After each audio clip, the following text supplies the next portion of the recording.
زمین کو آلودگی کے ڈھیر میں تبدیل کرنے میں پلاسٹک کا اہم رول ہے۔ پلاسٹک کو زمین میں تلف ہونے کے لیے ہزاروں برس لگ جاتے ہیں اور یہی وجہ ہے کہ پلاسٹک کے بڑے پیمانے پر استعمال کے سبب زمین میں غلاظت بڑھ رہی ہے اور انسانی زندگی پر اس کے خطرناک اثرات مرتب ہو رہے ہیں۔ افریقی ملک کینیا کے ساحلی علاقے لامو میں فلپ فلاپ پروجیکٹ کے ذمہ داران نے پلاسٹک کے اس مسئلے کا حل تلاش لیا ہے اور پلاسٹک کے خطرات سے لوگوں کو آگاہ کرنے کے لیے ریسائیکل کردہ پلاسٹک سے ایک کشتی بنائی ہے۔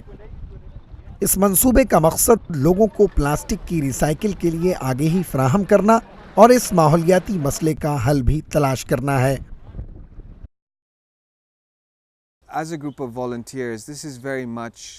ہم سب اس کے ذمہ دار ہیں کیونکہ ہم ہی پلاسٹک کا استعمال کرتے ہیں۔ اس کا حل یہی ہے کہ ہم پلاسٹک کے استعمال کو کم کریں اور اس کو ریسائیکل کرنا شروع کریں۔ زمین میں غلاظت کے علاوہ پلاسٹک سمندروں میں موجود آبی حیات کی بقا کے لیے بھی سخت خطرات کا باعث بن رہی ہے۔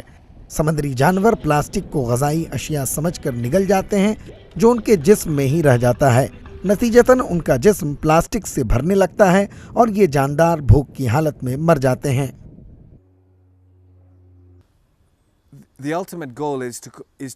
ہمارا مقصد ہے کہ پلاسٹک کا ایک بارگی استعمال ختم ہو۔ یہ کشتی اسی جانب لوگوں کو ترغیب دیتی ہے۔ زمین اور سمندر کو آلودگی سے پاک کرنے کی مہم میں یہ ایک سنگ میل ثابت ہوگا۔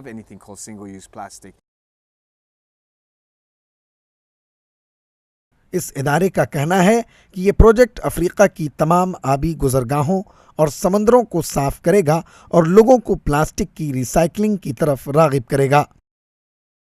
Bureau report, ETV Bharat.